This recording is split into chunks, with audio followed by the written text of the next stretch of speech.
Yo, hey everybody, welcome to my channel.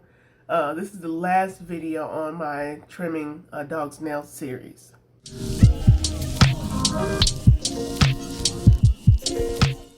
If you're new here, check out the other videos to learn the technical parts of actually learning how to trim the actual nail. Today we'll be talking about handling the pet. It would be helpful if you have somebody to help you, but if you don't worry about it, you got this. Just like in preparing your pup to get used to having his nails trimmed, you will need a nail clipper or a grinder, or both, treats, styptic powder, and a way to restrain your pet, such as a leash, a grooming hammock, someone to hold the pet, etc. For a small pet, you can hold them in your lap, you can have someone else hold them, you can use a collar or leash, or you can use a grooming hammock. For dogs too big to hold, you can use a leash. And flexibility is going to be your friend because you're going to have to get down on the floor. So, and when you're getting ready to start doing this, you've been practicing, you've been getting more and more comfortable handling your dog's feet. You want to start with the back feet first because you can be sometimes unsure of how your pet will react. Once your pet is used to having his foot touched because you've been giving him treats, you've been holding his paw, now comes the time to actually start putting the tool to the nails. So now some pets, when you do this, they'll try to pull out, they'll try to get away. But it's important to have that tight grip, hold that tight grip on their foot, because if they manage to get away from you, pets learn to struggle harder, because then you kind of get, people give up, they get scared. And I've seen like the most difficult nail trims be from people who kind of gave up, because the dog has learned, if I can fight really hard, my mom's going to stop, Does not know about nails. Yeah, okay, so now she's struggling. You see how she wants to get away? And what I'm going to do is wait until she stops. Good girl, good job! And so doing that, like, don't let her get away until she's done, because then otherwise, she's going to learn, like, oh, if I fight, I'm going to be able to win, basically. Right. The key is, if they're struggling, if it can be where they're struggling so much that you don't feel comfortable to even trim the nail because they're moving all around. You're like trying to cut at the nail. You can just, they're struggling, they're pulling, you're just like, you're not hurting them. You're not like pinning them down, but a lot of dogs, they'll doing kind of like this motion, and then the moment they stop, let their foot go and be like, oh my God, that's good ball, oh my goodness. And then they'll realize, oh, wait a second. As soon as I calm down, I'm doing like this. I'm like, oh my God. And as soon as you stop, first of all, you let go. That's what they want. And then two, you give them treats, this praise. They're like, then they'll start to realize, oh, if I hold still, I'm going to be overweight. I'm going to get treats. It's going to be amazing. And I found that work in so many aspects of grooming.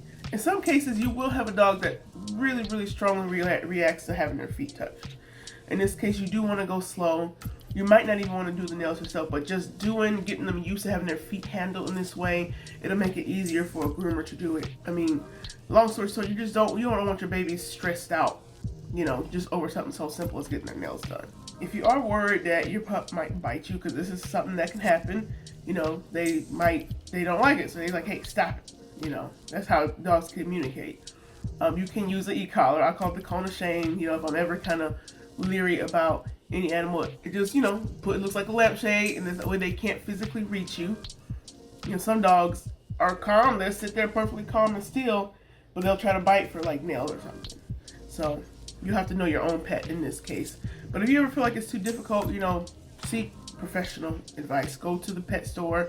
I'll be actually doing a series on how to make sure you choose a good groomer, all that kind of stuff. So he will bite me for his nails. I'm curious to see how he'll do in the hammock versus when he's not in the hammock. So we'll see here. Good boy. Good job. His back and elbow are really short. You guys, this is night and day. Good boy. And in his case, it just shows the importance of having proper tools. He's a very difficult dog to do, but with the right tools, we're able to get his nails trimmed.